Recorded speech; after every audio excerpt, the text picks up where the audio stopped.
दोस्तों हम इस वीडियो में बात करेंगे डिफ्लाजा कोर्ट, जो कि काफ़ी ज़्यादा फेमस है। ये जो डिफ्लाजा कोर्ट है, क्योंकि ये एक स्टेरॉयडल दवा है, तो हर व्यक्ति जानना चाहता है कि भाई ये दवा क्या है। डेक्सामेथासोन, बेटामेथासोन तथा कार्टिसोन के बारे में तो सब जानते हैं, लेकिन डिफ्लाजा कोर्ट कौन सी दवा है, इसे कब इस्तेमाल करनी है और कैसे काम करता है, इसके डोजेज क्या होंगे, सावधानियां क्या रखनी होंगी, सब कुछ जानेंगे इस वीडियो में। तो वीडियो को आप पूरा देखें जिससे आपको पूरी जानकारी मिल सके। तो अब हम वीडियो को शुरू करते हैं। दोस्तों, डिफ्लाजा कोर्ट एक स्टेरॉयडल ड्रग है। ये कॉर्टिकोस्टेरॉइड है। ये दवा ग्लूकोकॉर्टिकॉइडल ड्रग है। स्टेरॉयड हर तरह के होते हैं, जैसे मिनरलोकॉर्टिकॉइड, ग्लूकोकॉर्टिकॉइड्स। तो ये दवा जो है वो ग्लूकोकॉर्टिकॉइड होता है। दोस्तों, ये दवा है जो मार्केट में 6 mg, 12 mg, 18 mg तथा 24 mg में उपलब्ध होती है।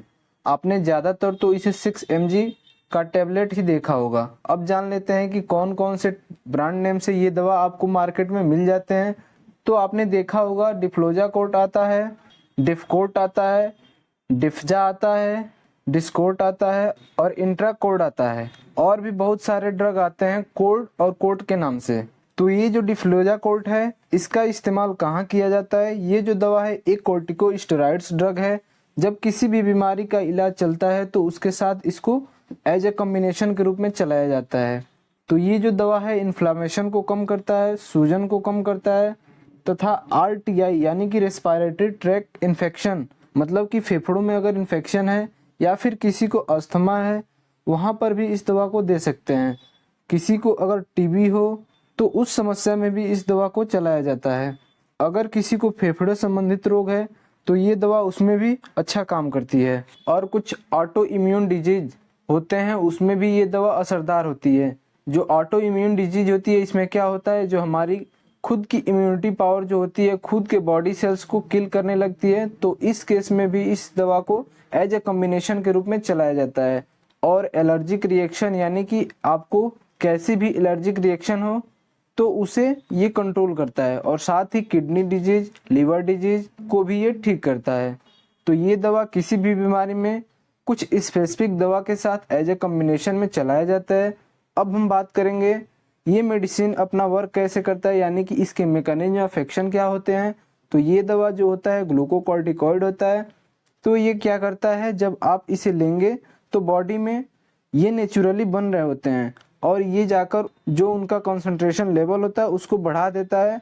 जब ये बॉडी में ग्लूकोकॉर्टिकॉइड लेवल को बढ़ा देता है तो जो हार्मोन होता है जैसे प्रोलेक्टिन और एस्ट्रोजन, तो इसको ये कंट्रोल करता है।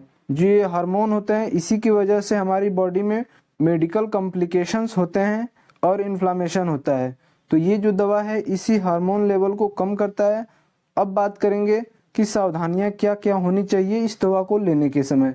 तो इस दवा को प्रेग्नेंट लेडी जो होती है उनको तो बिल्कुल नहीं लेनी होती है, और जो महिलाएं बच्चों को दूध पिला रही होती हैं उनको भी ये दवा नहीं लेनी चाहिए। और कुछ बीमारियां जैसे डायबिटीज के पेशेंट हो, थायराइड हो, उसमें भी इस दवा को नहीं दिया जाना चाहिए। अब बात करेंगे इसके साइड इफेक्ट की।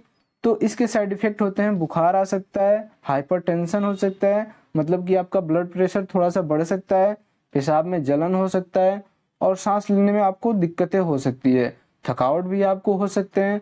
अब बात करेंगे इसके डोजेज की। तो बच्चों में इसका डोज 0.25 mg पर kg पर डे होनी चाहिए। तो आप इसके अनुसार डोज को कैलकुलेट कर सकते हो। बड़ों की बात किया जाए तो इसका डोज 6 mg टैबलेट एक दिन में 2 बार दिया जाना चाहिए तथा मैक्सिमम आपको एक दिन में 3 टैबलेट्स दे सकते हैं।